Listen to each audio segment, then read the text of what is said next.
Meron akong sasabihin sa'yo. Gusto kita, Elena. Gusto din kita, Marco.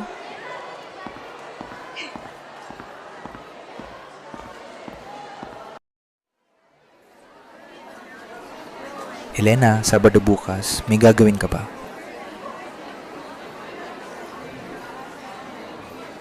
Bakit, Marco?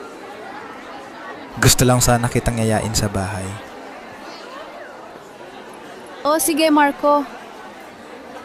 Ma, punta lang po ako sa bahay ng classmate ko. Sige anak. Mag-iingat ka ha, huwag magpapagabi.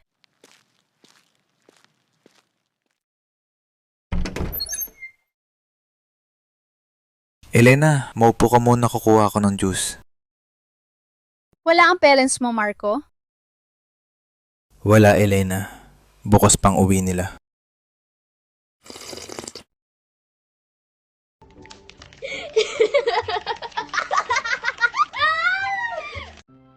Nag-iipon ako kasi yung debo ko. That's every Pilipinas dream. Magsuslow. Marco, magagabi na pala. Kailangan ko na umuwi.